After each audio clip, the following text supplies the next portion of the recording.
The most important thing for a student in CA Foundation to clear paper number 2, that is of law and BCR, especially in BCR, they need to understand one thing, that is the format. अगर उन्होंने format को अच्छे से कर लिया, then nobody can stop them from getting good marks in that particular paper. So that is why over here we are going to discuss the formats of all the chapters in BCR. So the first chapter which we are going to discuss over here, which is a format based chapter, is chapter 5.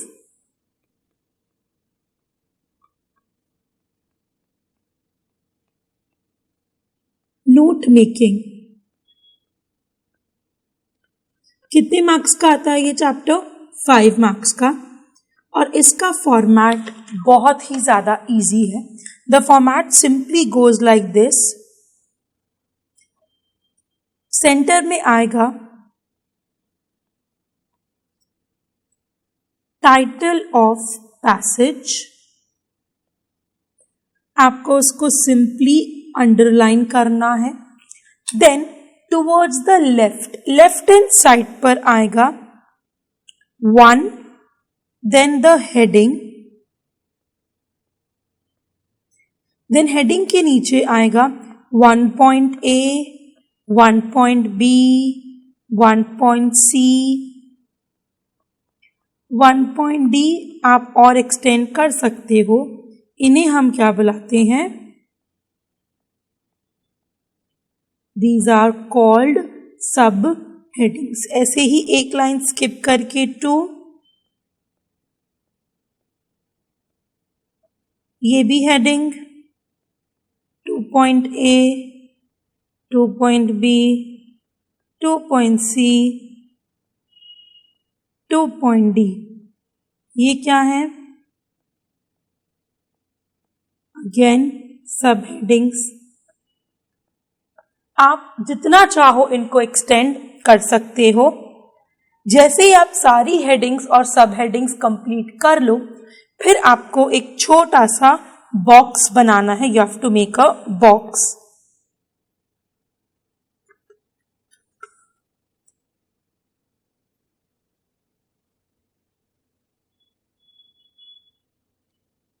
ये जो box है ये basically की है, और उस की में आप 2 चीजें लिखते हो. एक है एब्रिविएशंस और दूसरा है symbols.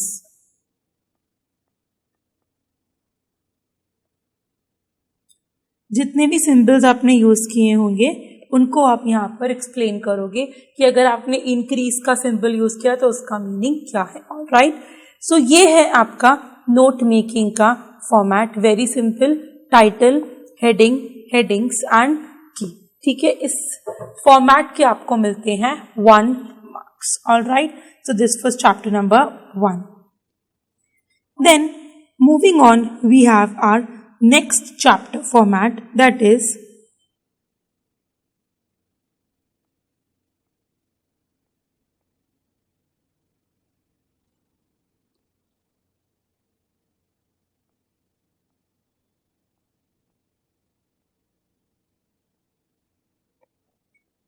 Chapter 8,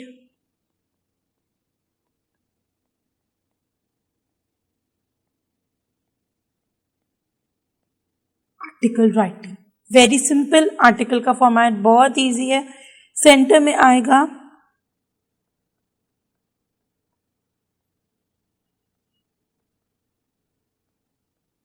topic of article, और इधर आएगा बाय डैश. इधर क्या पे आएगा? आपको इधर ऊपर नेम लिखना है, जो आर्टिकल को लिख रहा है उसका नाम. ठीक है. Then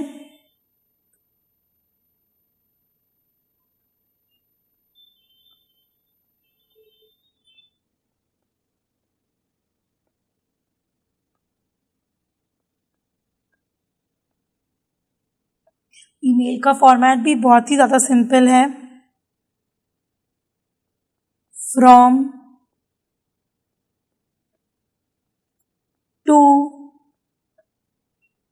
CC, BCC,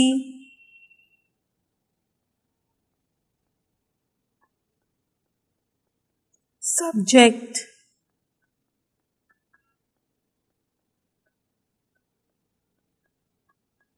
attachment.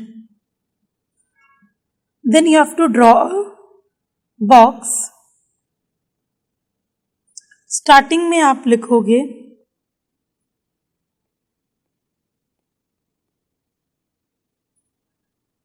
Dear sir, ma'am, then आपका जो भी आपको इंट्रो लिखना है वो, और एंड में आप उसको खत्म करोगे with regards, name of sender, and phone number लिखना है तो आप फोन नंबर लिख सकते हो. ठीक है. So this is how your email format should look like. बहुत सारे बच्चे पूछते हैं मैम ये फॉर्मेट बनाना जरूरी है, ये बॉक्स, यस ये बॉक्स बनाना बहुत ही ज्यादा जरूरी है. Next is we are going to start with chapter number 12 resume. Resume का फॉर्मेट अब हम देखेंगे. रेज्यूमे आपको ऑलरेडी पता है होता क्या है. It is nothing but a document जहां पर आप अपने बारे में बताते हो कोई भी जॉब को पाने के लिए. So it is known as resume. अब हमारे सिलेबस में जो रेज्यूमे है वो 2 टाइप का है. देयर आर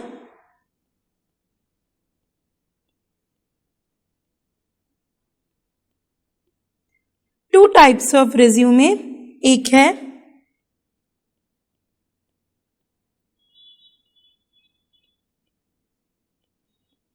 क्रोनोलॉजिकल और दूसरा है फंक्शनल. दोनों का डिफरेंस क्या है? क्रोनोलॉजिकल रेज्यूमे हम बनाते हैं फ्रेशर्स के लिए, उन लोगों के लिए जिनके पास अभी तक कोई जॉब उन्होंने नहीं करी है या पहली बार वो जॉब कर रहे हैं.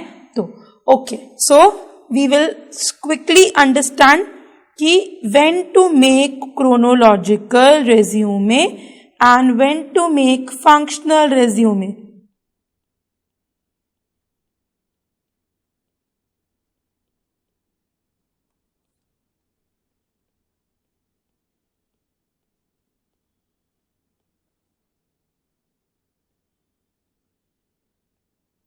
जब आपको क्वेश्चन में दिया हुआ हो ए फ्रेशर,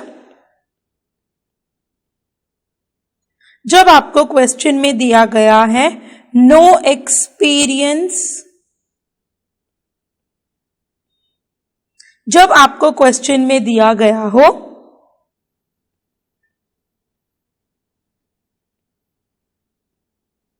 कि उसने आर्टिकलशिप करी है और उसको अब जॉब के लिए अप्लाई करना है, तो भी आप रेज्यूमे कौन सा बनाओगे? Chronological, because articleship is not an experience. Experience नहीं है आर्टिकलशिप. ठीक है. So fresher, no experience in articleship and no skill. Skill का मतलब होती है कला. आप कोई भी कला कब सीखते हो? जब आप कोई जॉब में जाते हो. तो अगर आप अभी तक जॉब में गए नहीं हो, आपके पास कोई एक्सपीरियंस भी नहीं है, तो आपकी जो स्किल होगी, आपके पास कोई स्किल नहीं होगी, आपके पास कोई कला नहीं होगी, इसके लिए यहां पर नो स्किल आएगा. इसका जो ऑपोजिट है वो क्या है? Functional resume. तो हम फंक्शनल रेज्यूमे कब बनाते हैं?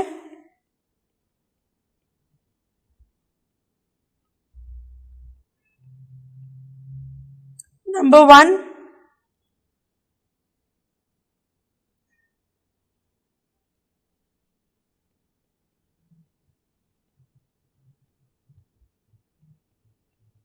एक्सपीरियंस्ड पर्सन के लिए.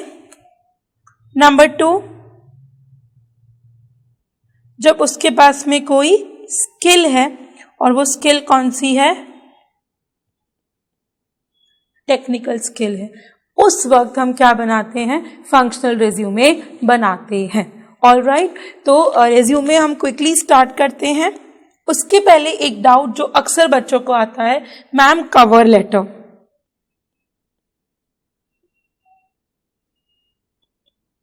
कि कवर लेटर कब लिखने का? अगर आपको एग्जाम में पूछा गया है please write a cover letter along with resume, तो ही आप कवर लेटर लिखोगे, अदरवाइज आपको कवर लेटर नहीं लिखना। तो पहले मैं आपको दोनों फॉर्मेट समझाती हूँ, फंक्शनल के और क्रोनोलॉजिकल के, उसके बाद मैं आपको फॉर्मेट बताऊंगी कवर लेटर का। All right, so first of all let us start with the format of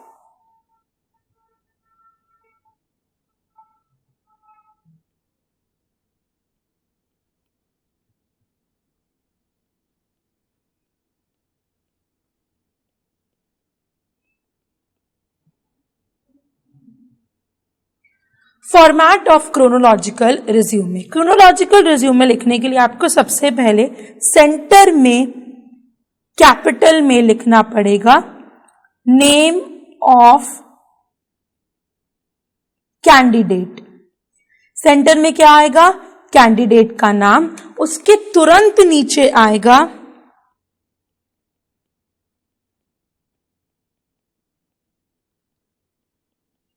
address of candidate.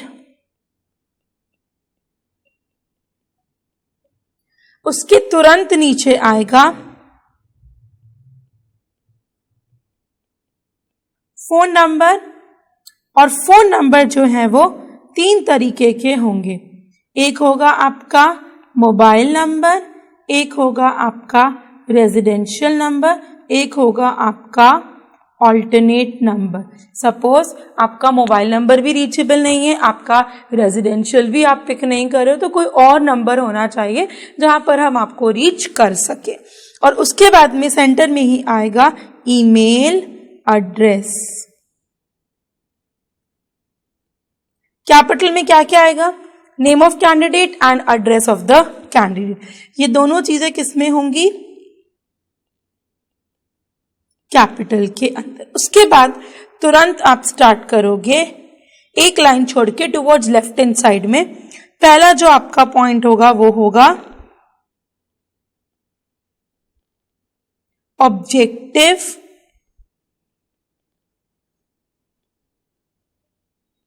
Goal,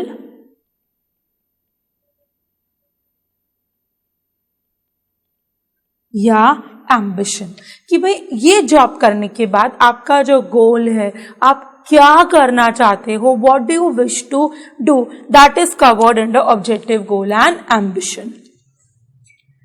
next is एक लाइन स्किप करके अगेन आपको जितनी भी टाइटल्स हैं, जितनी भी हेडिंग्स हैं, वो आपको कैपिटल में लिखनी है।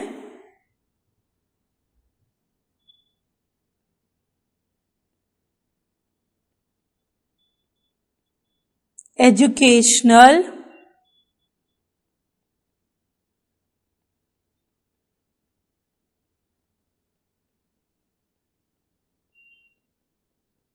क्वालिफिकेशंस। ओके, एजुकेशनल क्वालिफिकेशंस में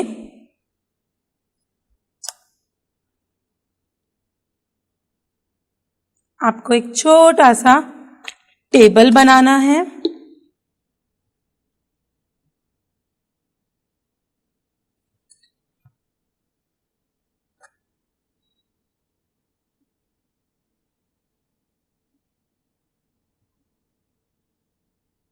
और उस टेबल के अंदर आपको थोड़ी बहुत हेडिंग्स लिखनी है, जैसे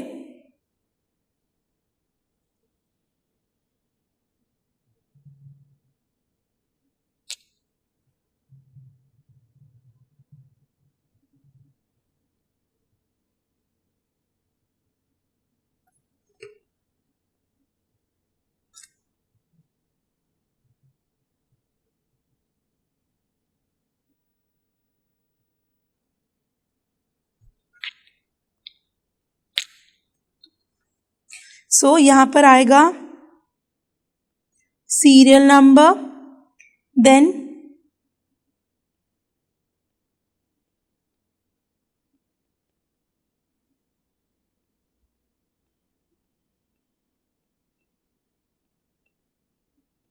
name of qualification, then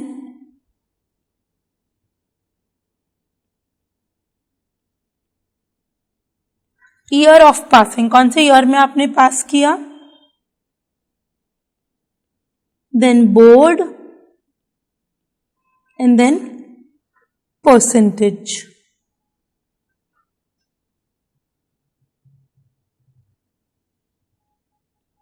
All right, तो आप 1, 2, 3, 4, 5 आप जो भी क्वालिफिकेशन लिखोगे क्रोनोलॉजिकल में वो होगी रिसेंट टू पास्ट। मतलब जैसे अगर आप बीकॉम हो तो पहले आप बीकॉम लिखोगे, फिर आप 12th लिखोगे, फिर आप 10th लिखोगे। All right, this is your educational qualification. फिर अगला जो पॉइंट है वो आपका ऑप्शनल है, दैट इज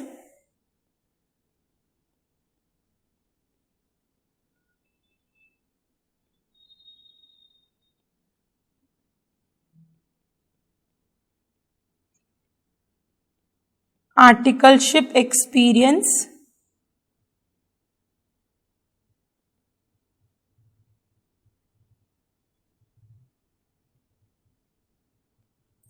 कब आएगा? तभी आएगा जब आप एक ऐसा सीवी बना रहे हो जिसमें आर्टिकलशिप की रिक्वायरमेंट हो। तो ओनली व्हेन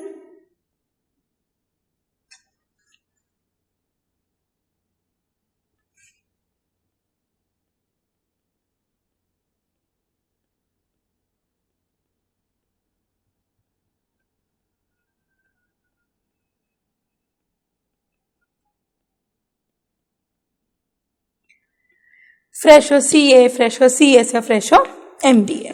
फिर आता है अगला पॉइंट आपका एक लाइन छोड़ के,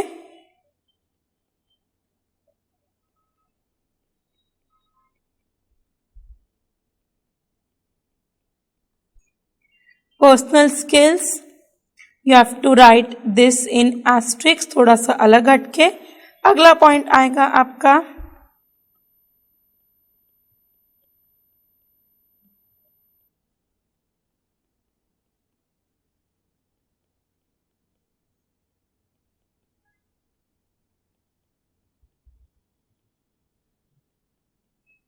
academic achievements। नेक्स्ट पॉइंट एक लाइन छोड़ के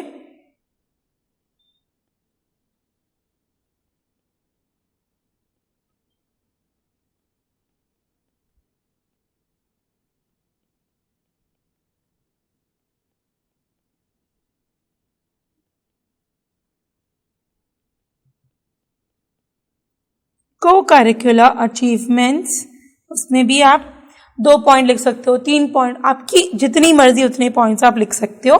एक लाइन छोड़ के next point would B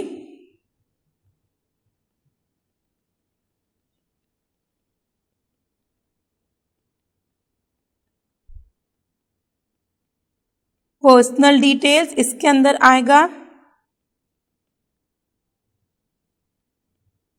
gender, फिर आपका डेट ऑफ बर्थ, फिर आपकी नेशनैलिटी, फिर आपकी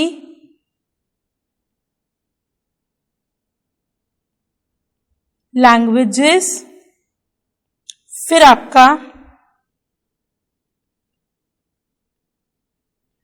मैरिटल स्टेटस। मैरिटल स्टेटस का मतलब होता है कि वेदर यू आर अनमैरिड और यू आर मैरिड, तो दैट इज मैरिटल स्टेटस। जैसे ही आप पर्सनल डिटेल्स खत्म कर लोगे, the next point would B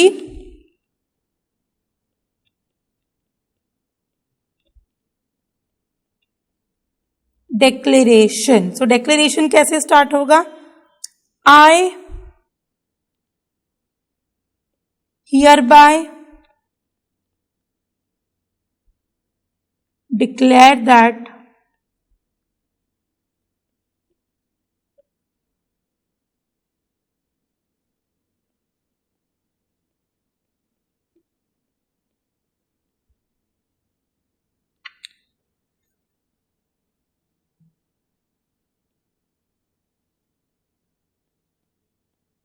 above is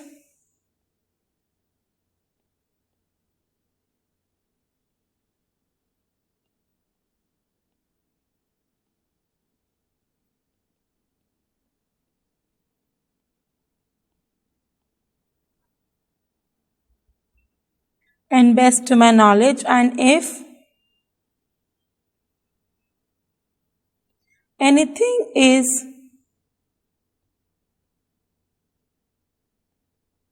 not correct,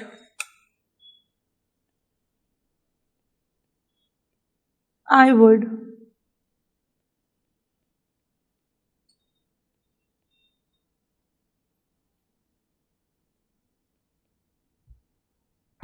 personally be liable. ये जो डिक्लेरेशन है ये आपको सब जगह पर काम आएगा, फंक्शनल में भी आपको यही डिक्लेरेशन लिखना है। फिर एक लाइन छोड़कर आप कंक्लूड करोगे, डेट डालोगे, प्लेस डालोगे, प्लेस कोई भी लिख सकते हो। तो ये है आपका एक फॉर्मेट किसका, क्रोनोलॉजिकल रिज्यूमे का। ठीक है, बहुत सिंपल है। अब इसी को थोड़ा सा मॉडिफाई करते हैं और हम क्या बनाते हैं अब हमारा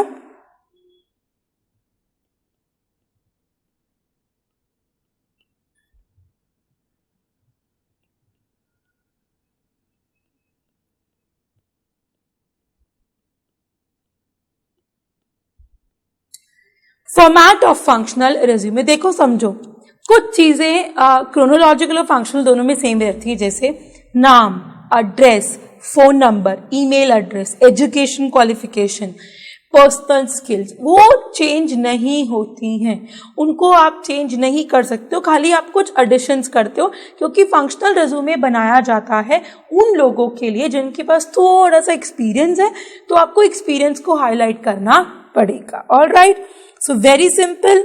यहां पर भी सेंटर में क्या आएगा,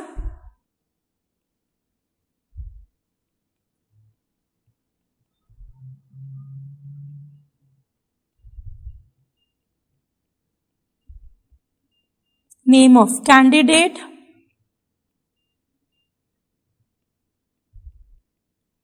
then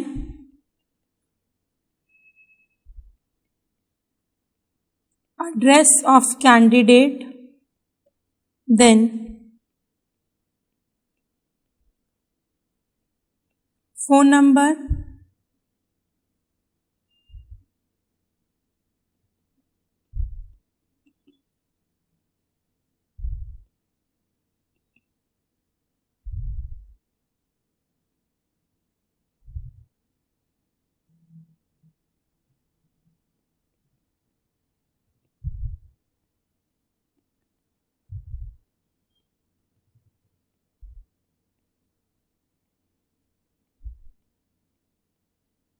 एन ईमेल एड्रेस। उसके बाद अगला पॉइंट होगा आपका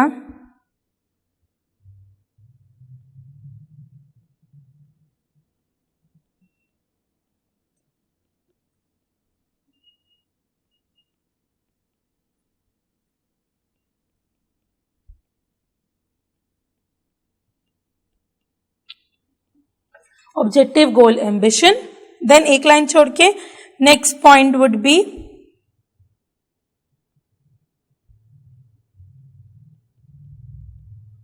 समरी, कि आपके पास कितने साल का एक्सपीरियंस है।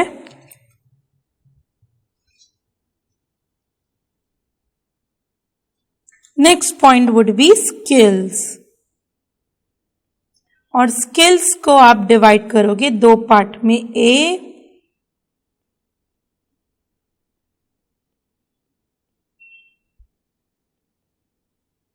Technical skills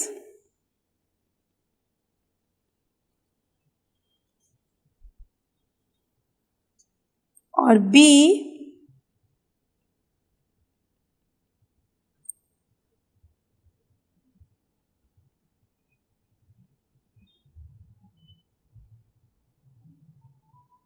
personal skills. Then next point is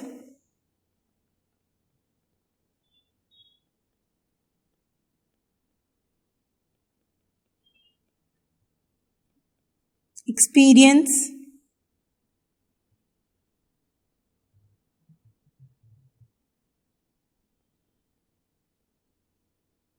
a company name, then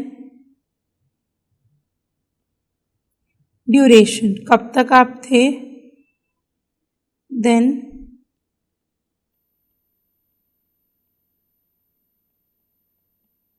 designation. Then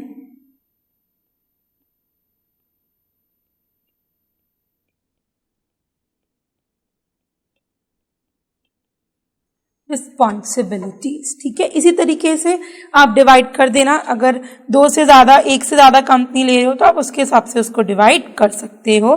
then next point would B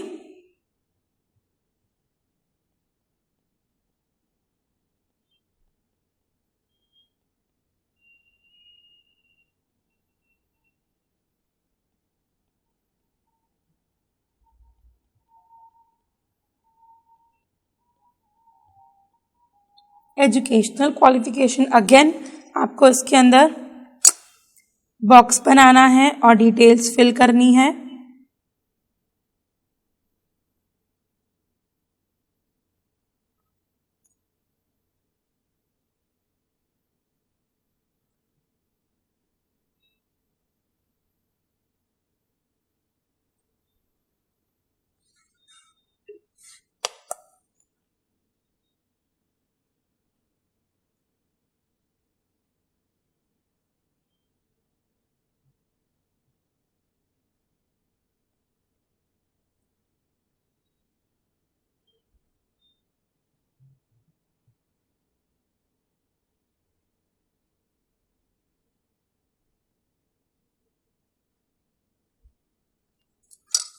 चलिए, क्या क्या फिल करेंगे आप इसमें? अगेन सीरियल नंबर,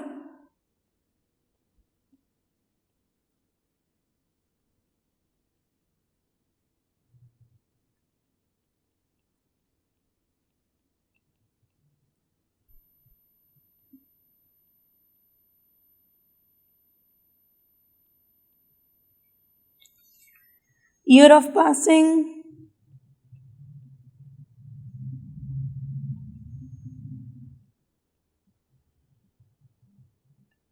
जो भी लिखोगे it has to be from recent to past. CA पहले किया, फिर बीकॉम किया, फिर 12th किया और फिर 10th किया. भले ही बीकॉम आपने पहले कर लिया हो सीए से, but CA is the highest degree, इसके लिए पहले आएगी. देन अगेन एक लाइन छोड़ के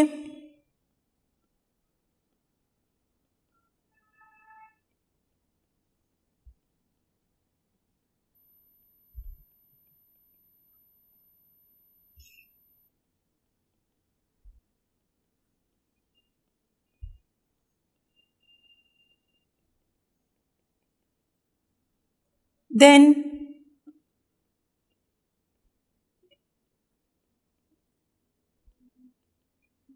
को करिकुलर अचीवमेंट्स, मतलब पढ़ाई के अलावा अगर कोई अचीवमेंट्स हैं वो.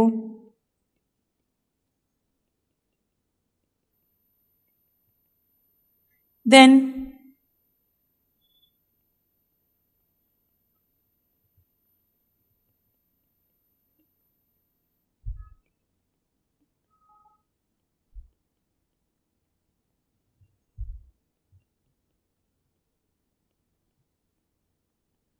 Gender,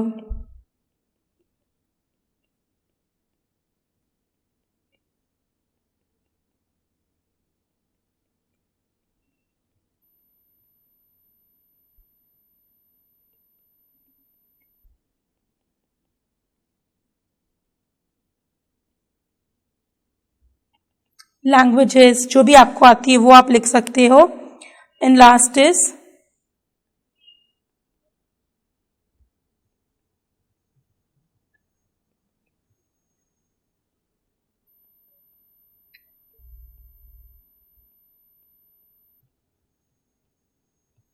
declaration. आप ऊपर से भी कॉपी कर सकते हो. Let me right it for you. I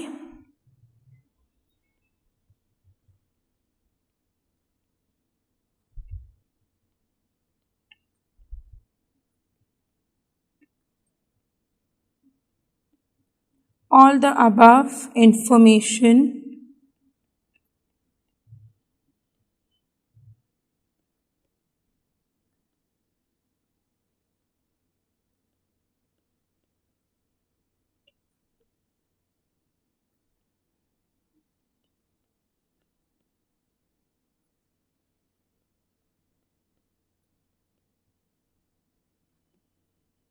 and if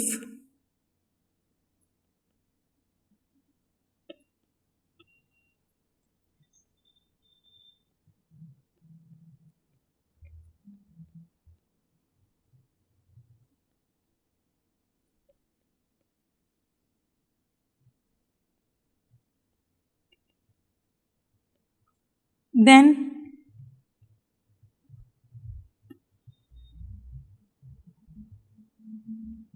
date and place, ये करके आपको उसको फिनिश करना है. All right, so this was functional resume. अगर आप देखो तो बहुत सारे पॉइंट्स है इसके अंदर, बट काफ़ी सिंपल है as compare to any other. Format fixed है आपका. और अब हम बात करते हैं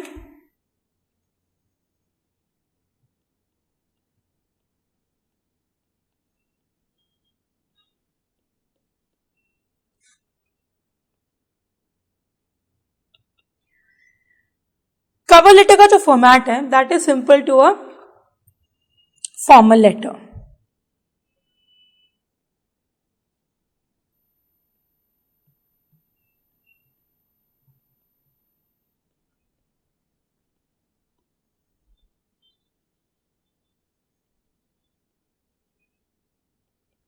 चलिए, लेफ्ट में आएगा सेंडर्स एड्रेस, एक लाइन छोड़कर आएगा डेट, एक लाइन छोड़कर आएगा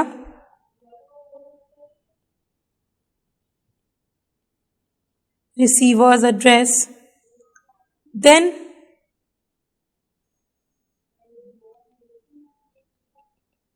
सब्जेक्ट,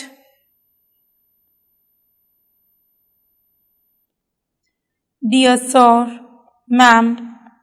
ठीक है, सब्जेक्ट के पहले भी डियर सर मैम लिख सकते हो, बाद भी लिख सकते हो, कोई दिक्कत नहीं है. That's it. आपका जो कंटेंट है वो यहां से यहां आ जाएगा. Then thanking you,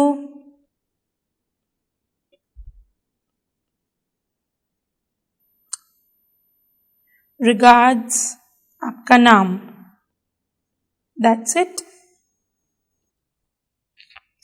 next is your last chapter's format, that is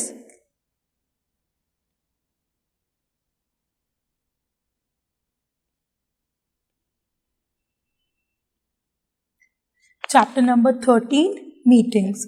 जहां आपको लगता है कि हमें एग्जैक्टली करना क्या है, तो मीटिंग्स के अंदर आपको 3 चीजें आती हैं. एक है एजेंडा, दूसरा है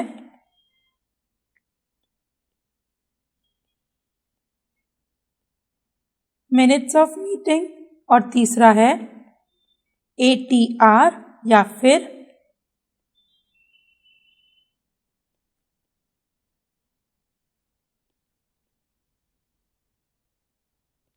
एक्शन टेकन रिपोर्ट. तो एजेंडा, मिनट्स और ATR. तो सबसे पहले हम समझेंगे एजेंडा का फॉर्मेट.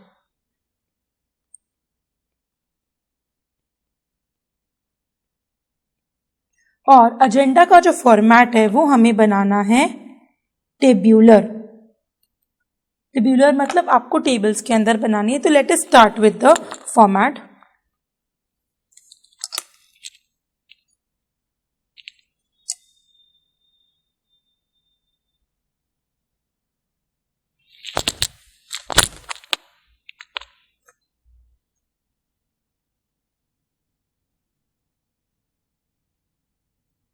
ऑल राइट, तो इस तरीके से आपको आपका टेबल ड्रॉ करना है.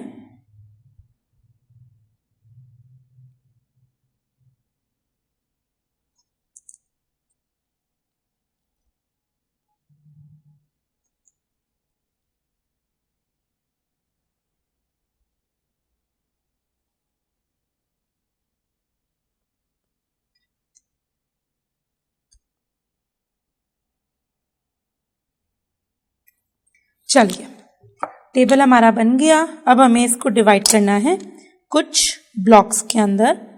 तो पहला कॉलम, दूसरा column,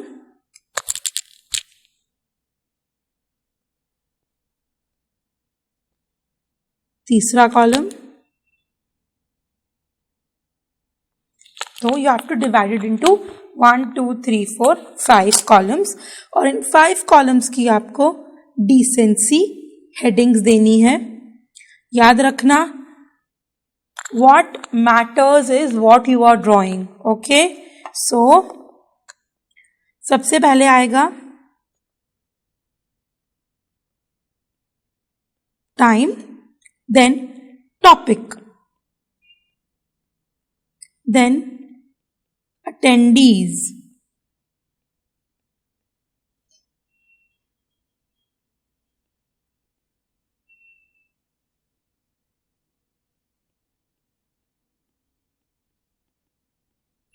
speaker and then duration. Okay, time में आपको लिखना है कि 9 बजे क्या होगा, 10 बजे क्या होगा, 11 बजे क्या होगा. सो टाइम में आप लिख सकते हो जैसे 9:00 AM. टॉपिक क्या है भाई, इंट्रोडक्शन होगा मीटिंग का. अटेंडीज में क्या आएगा, पार्टिसिपेंट का नाम, तो नेम ऑफ द पार्टिसिपेंट.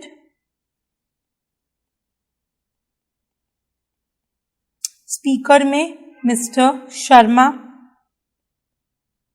कितनी देर के लिए बोलेंगे, he will speak for 10 minutes. तो इस तरीके से आपको आपका जो है एजेंडा का फॉर्मेट बनाना है.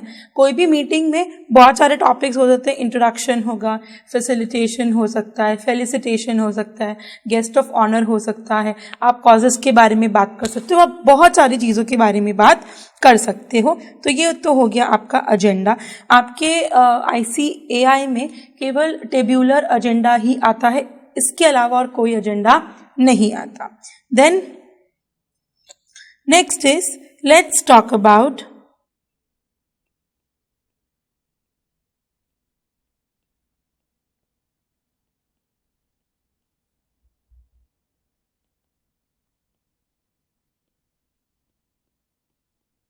मीटिंग के मिनट्स की फॉर्मेट की हम बात करते हैं. बहुत ही ज़्यादा सिंपल है मीटिंग्स के मिनट. सबसे पहले हेडिंग आएगा मिनट्स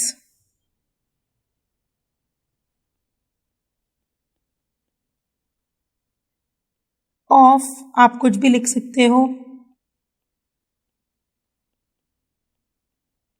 मैंने यहाँ पे बोर्ड मीटिंग लिख दिया, कुछ नहीं लिखोगे तो भी चलेगा.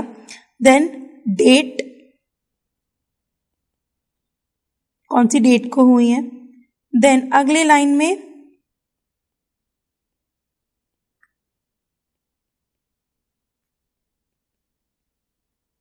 Meeting started at -AM or PM, whatever it is. Then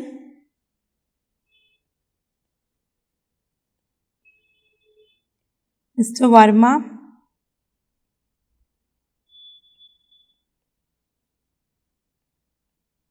chairperson,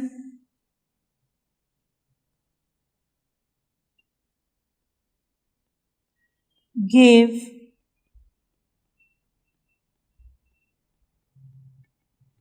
introduction. Then Mr. Dash, director, spoke about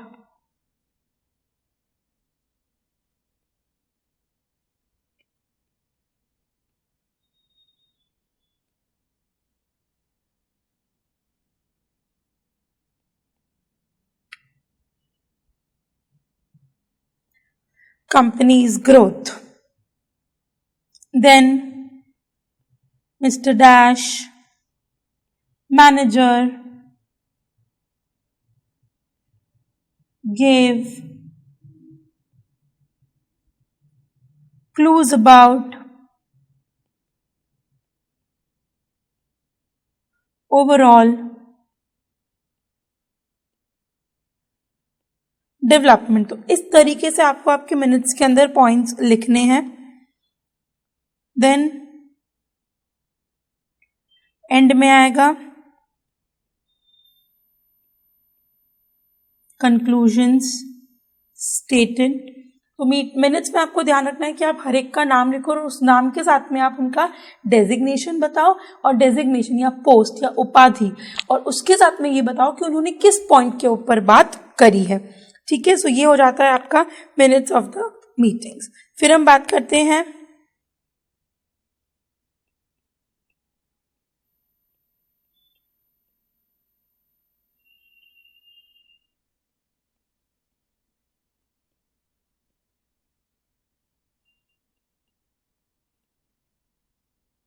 format of action taken report. Action taken report में हम क्या लिखते हैं, चलिए अब एक्शन टेकन रिपोर्ट होती क्या है, जब भी कोई मीटिंग हो जाती है या कोई एजेंडा हो जाता है तो उसके बाद में हम जिस चीज़ के ऊपर डिसीजन लेते हैं, हम ये देखना चाहते हैं कि जिस चीज़ के ऊपर हमने डिसीजन लिया वो सही तरीके से वो सही तरीके से जो है एग्जीक्यूट हुई है या नहीं हुई है, that is action taken report. अब एक्शन टेकन रिपोर्ट की स्टार्टिंग आप कैसे करोगे, सिंपल,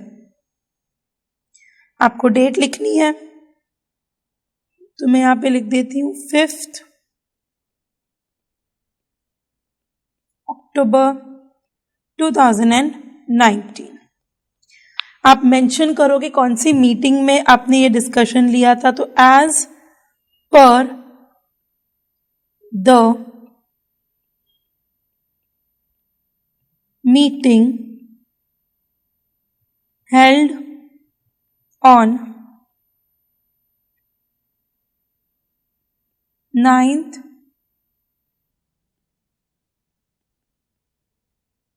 September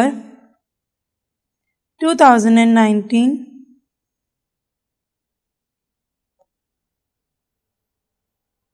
और आप ये वाली डेट भी लिख सकते हो, और 5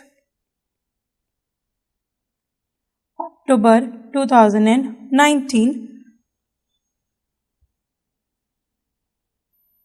एट द मीटिंग, कहाँ पर हुई आप वो लिखोगे, head office of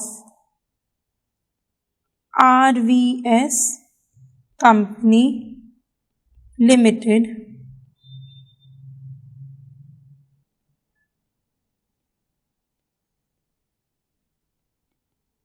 following actions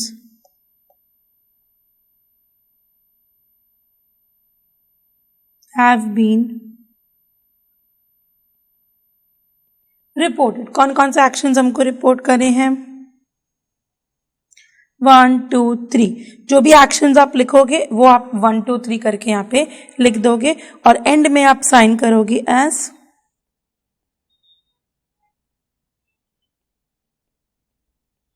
undersigned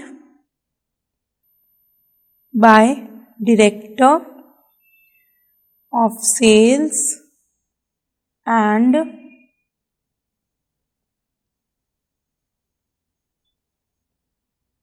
Marketing। All right, so this is how you have to learn all the formats। एक बार अगर हम क्विकली रिवाइज करें सारे फॉर्मेट्स को, तो सबसे पहले आता है नोट मेकिंग का format, this is the note making का फॉर्मेट। देन आता है आपका प्रेसी का कोई फॉर्मेट नहीं, एक ही पैराग्राफ में आपको प्रेसी को लिखना है। देन आर्टिकल का फॉर्मेट आपको अच्छे से पता है, आर्टिकल के फॉर्मेट में title of the article by, report का format title of the report by dash. अगर फॉर्मल रिपोर्ट आती है तो टाइटल ऑफ द रिपोर्ट किसने लिखी, किसको लिखनी है, to, from, date, subject, acknowledgement और उसका कंटेंट्स। लेटर राइटिंग में फॉर्मल लेटर आया, sender's address, date, recipient address, dear mister Sharma, subject, content और एंड में thanking you, your sincerely and name of the sender. Example भी आपको दे दिया कि एड्रेस आपको ऐसे लिखना है, ये है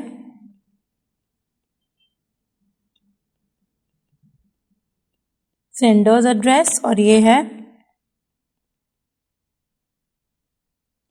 receiver's address, date, salutation, subject, thanking you, your sincerely. Circular का फॉर्मेट क्या होगा, लेफ्ट में आएगा सर्कुलर, राइट में आएगी डेट, सेंटर में आएगा सर्कुलर का टाइटल, हॉलीडे और एनीथिंग फॉर ऑल एम्प्लॉइज, फिर सेंडर और उसका पोजीशन। मेमो में आएगा सेंटर में नेम ऑफ द कंपनी, फिर उसका एड्रेस, फिर इंटर ऑफिस मेमो, डेट आएगा किसको भेज रहे हो, to, from, reference number, subject, email very simple from to CC BCC subject attachment box बनाओगे, डियर सर मैम, एंड उसको कंक्लूड करोगे. रेज्यूमे भी क्रोनोलॉजिकल एंड फंक्शनल, आपको समझा दिया है पूरा फॉर्मेट के साथ में. ये फंक्शनल का फॉर्मेट है.